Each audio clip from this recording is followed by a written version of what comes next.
Sci-Fi Infinity, among the stars. The first contact came on a Tuesday. For decades, humanity had stretched its technological fingers outward, sending probes and eventually colony ships to the nearby stars. Mars had been terraformed, the moons of Jupiter and Saturn hosted mining operations, and humanity had established its first extrasolar colony on Proxima Centauri, which they'd named Nova Terra. The quantum communication network that linked these worlds together buzzed with excitement and progress. No one expected the massive ship that appeared in orbit around Earth without warning. It simply materialized, somehow bypassing all of Earth's early warning systems and defensive grids.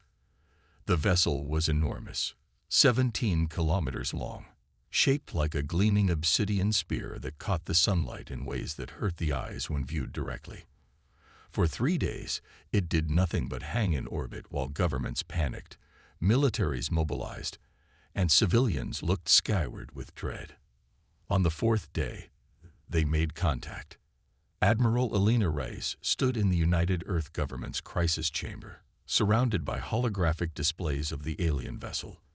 As the head of Earth's defense force, she'd slept perhaps 6 hours in the past 3 days. Her dark eyes were rimmed with exhaustion, but her posture remained ramrod straight, her uniform immaculate. "They're broadcasting on all frequencies," announced Communications Director Ji Wei, his fingers dancing across his console. "Text, audio, and visual. They're speaking perfect English." "Put it through," ordered President Adebayo, his deep voice surprisingly calm despite the unprecedented situation.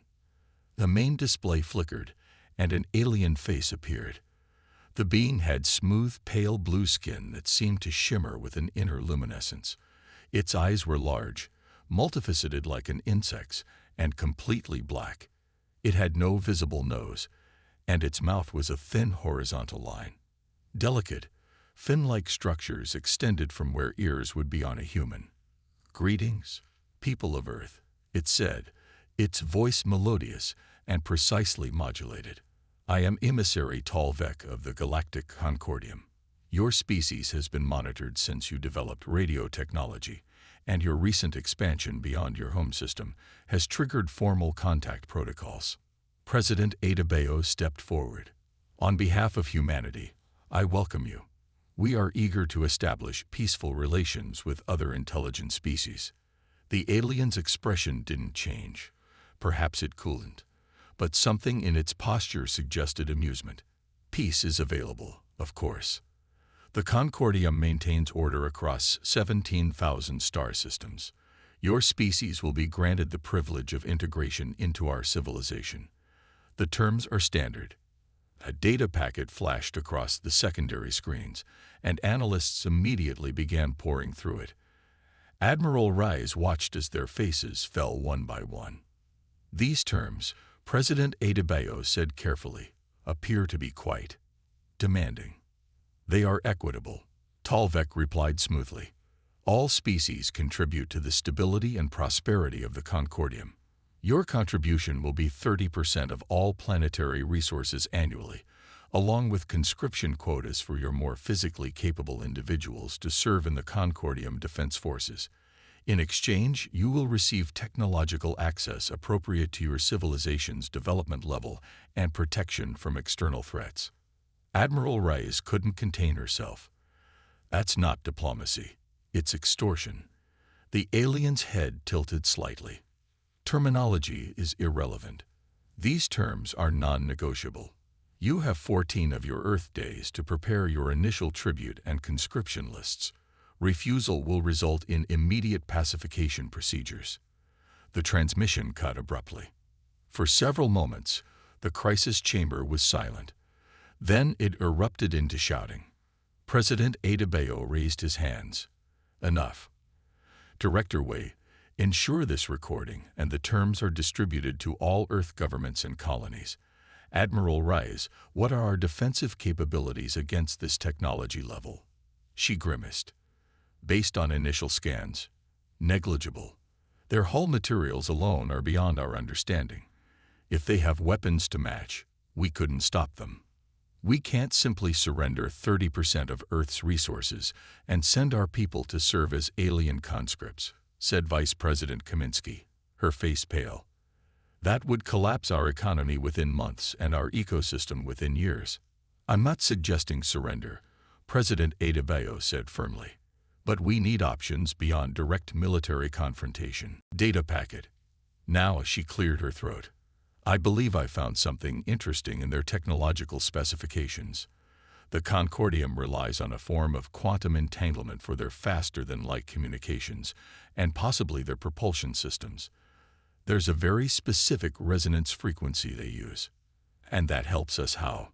Admiral Rice asked. Dr. Nasrin smiled slightly. Because our research team at Ganymede Station has been experimenting with quantum disruption fields. We theorize they could be used to prevent quantum entanglement processes. If we could deploy such fields, we could disrupt their communications and possibly their ships. President Adebayo finished, hope flickering in his eyes. It's highly experimental, Dr. Nasrin cautioned. And we'd need to massively scale up production. Do it, the president ordered.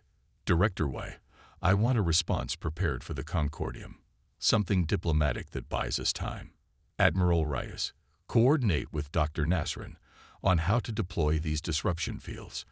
And someone contact our colonies. They need to begin preparations as well. As the meeting broke up, Admiral Reyes approached Dr. Nasrin. Do you really think this could work? The scientist's eyes gleamed with determination. The universe is built on rules, Admiral. Even advanced aliens have to follow them. We just need to change the game they're playing.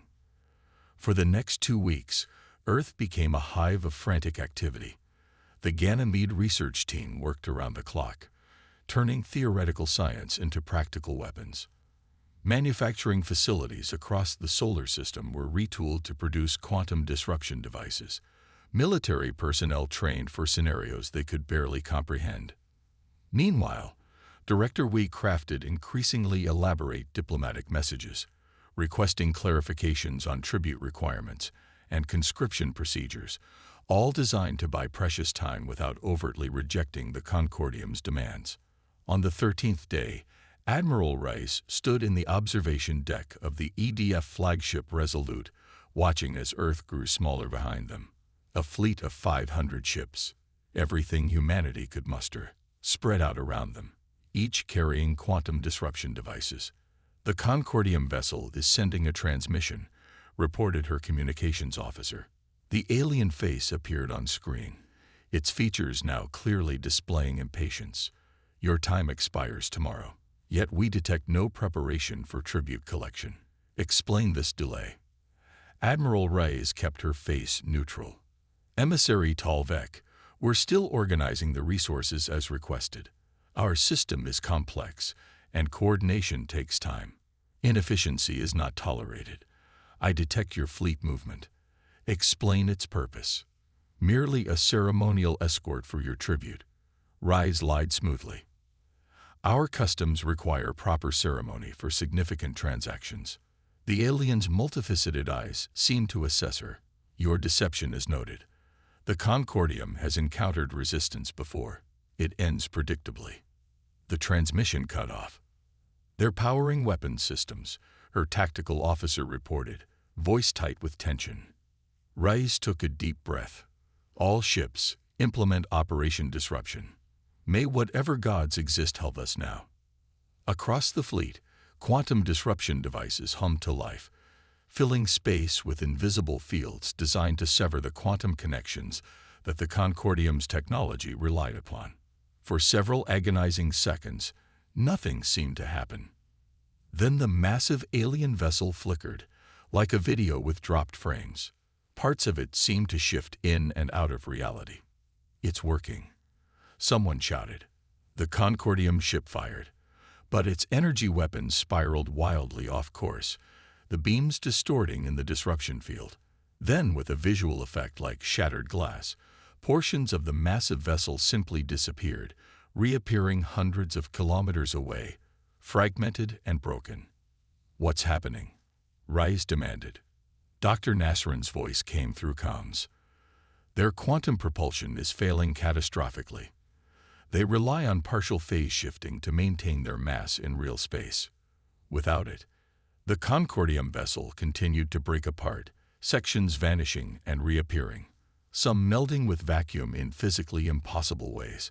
In less than 5 minutes, what had been an overwhelming alien threat had become a scattered field of debris and energy anomalies. All ships maintain safe distance, Rise ordered. And someone find me a way to communicate with the Concordium leadership. They need to know that humanity doesn't bow to threats. But we're open to actual diplomacy. As the fleet regrouped, no one noticed the small alien craft that had detached from the Concordium vessel before its destruction. It slipped away from Earth, its quantum communications reaching out to the distant Concordium capital with an urgent message. They had found something unprecedented. A species that could fight back. The PRIC of freedom. The destruction of the Concordium vessel bought humanity 3 months of tense preparation. Admiral Elena Reyes stood before the United Earth Government Council, her uniform adorned with the new insignia that had been designed after what was now called the Battle of Earth Orbit. The metal felt heavy against her chest, a reminder of lives lost and difficult decisions made. "They're coming," she said without preamble. "Our long-range quantum sensors have detected a fleet of approximately 300 Concordium vessels entering the outer solar system. Based on their configuration, this appears to be a full invasion force." President Adebayo nodded grimly. "We expected this. The question is, can we stop them?" Dr. Nasrin stepped forward, her normally immaculate appearance marred by dark circles under her eyes from weeks of minimal sleep. "The quantum disruption technology worked once, but the Concordium won't fall for the same trick twice. Our intelligence from the captured escape pods suggests they've modified their systems with redundancies that don't rely solely on quantum entanglement." "Then we've merely postponed our defeat," Vice President Kaminsky said, voicing what many were thinking. "No," Dr. Nasrin responded, a fierce gleam in her eyes. "We've been learning. The Concordium's technology is advanced, but it's also homogeneous, standardized across their entire empire. They haven't faced a serious military threat in thousands of years, so they've optimized for efficiency rather than adaptability." Admiral Reyes nodded. "While they've been advancing along a single technological path, humanity has explored dozens. Our technology may be less advanced overall, but it's more diverse. We have options they won't expect." The plan they presented was audacious. Humanity couldn't match the Concordium's firepower, but they could fight asymmetrically. The quantum disruption fields would be used selectively, creating bubbles of chaos in the Concordium fleet. Conventional weapons would target the weak points exposed by these disruptions, and a special team led by Dr. Nasrin would attempt to hack into the Concordium's command systems using principles derived from studying their captured technology. "One more thing," Admiral Reyes added. "We've received communications from 3 different alien species claiming to be under Concordium control. They're offering covert assistance if we can demonstrate a viable resistance." President Adebayo raised an eyebrow. "Our first battle has already inspired others. Apparently, the Concordium's control isn't as universally accepted as they'd have us believe," Reyes replied. "Many worlds pay tribute simply because they see no alternative." "Then we must show them there is one," the president said resolutely. The preparations were completed just as the Concordium fleet entered Mars orbit. Their initial transmission was brief and cold. "Your resistance is noted. Surrender immediately or face extinction." Humanity's response came not in words but in action. The battle began at the edge of the asteroid belt.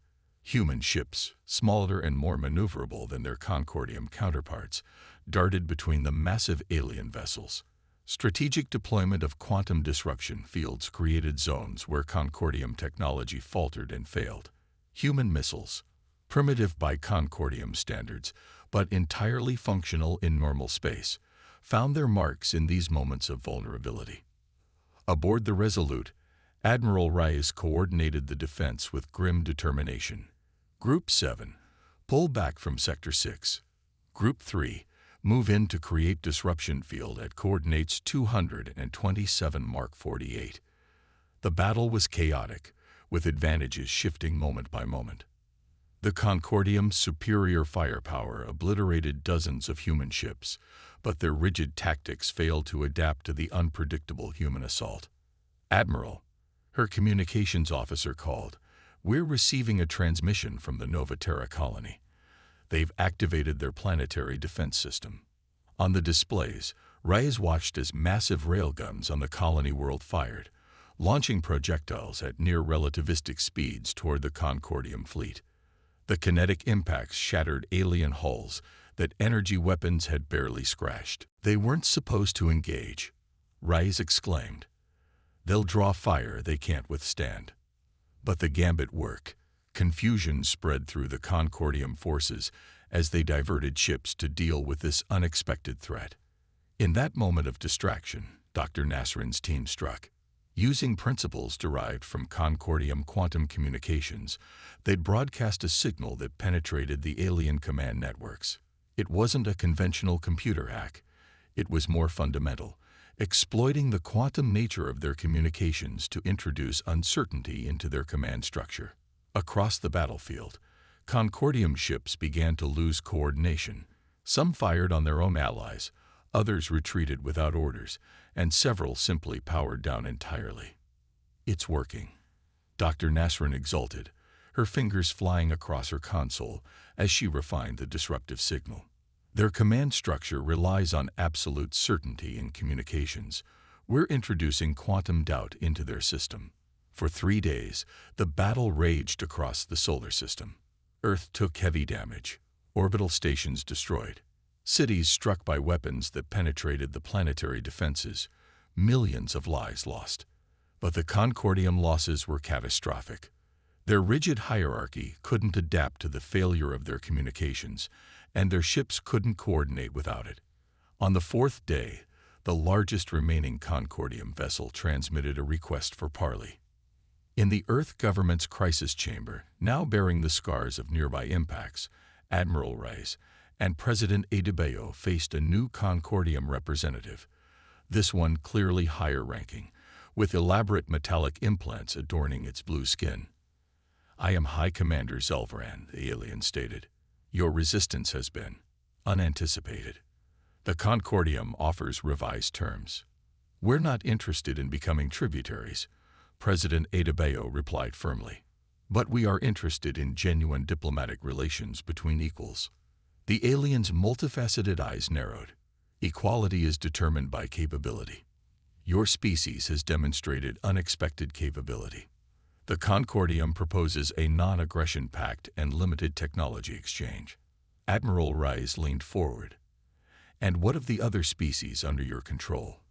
The ones who helped us?" Zelvaran's posture stiffened. "Internal Concordium matters are not subject to negotiation. They are if you want peace with humanity," Reyes countered. "We propose an alliance of free worlds, with the Concordium as one member among equals, not as rulers." "Impossible," the alien stated flatly. "The Concordium has maintained order for millennia." "Order through subjugation isn't peace," President Adebayo said. "And it has clearly bred resentment. You've seen what a single planet could do against your fleet. Imagine facing dozens of liberated worlds, each with their own unique approaches to technology and warfare." For a long moment, Zelvaran was silent. When it spoke again, there was a new tone in its voice, something almost like respect. "Your proposal will be transmitted to the Concordium Council. Until their decision, we request a cessation of hostilities." After the transmission ended, Admiral Reyes turned to the President. "Do you think they'll actually consider it?" "They don't have much choice," Adebayo replied. "We've proven we can hurt them, and they know other worlds are watching. The myth of their invincibility is broken." In the months that followed, a new galactic order began to emerge. The Concordium, faced with growing resistance across their empire, reluctantly agreed to reforms. The most oppressive tribute requirements were lifted, and a council was formed where all species had representation. It wasn't perfect. Centuries of dominance couldn't be undone overnight, but it was a beginning. 1 year after the Battle of Earth, Admiral Reyes stood on the observation deck of humanity's first diplomatic vessel, preparing to represent Earth at the inaugural meeting of the Galactic Alliance. Beside her, Dr. Nasrin gazed at the stars with wonder. "Did you ever imagine," the scientist asked, "that our resistance would change the galaxy?" Reyes smiled slightly. "I just wanted to protect Earth. But I've learned something from all this. Freedom isn't just a human value. And sometimes all it takes to change an empire is one world willing to say no." As their ship accelerated toward the distant meeting point, messages of hope and gratitude flowed in from worlds across the galaxy. The Concordium had demanded tribute, but humanity's defiance had given the stars something far more valuable: the chance for freedom. Some called it the human revolution, others the liberation. But to the billions of beings who had lived under Concordium control, it was simply called hope. And it had begun with humanity's refusal to kneel.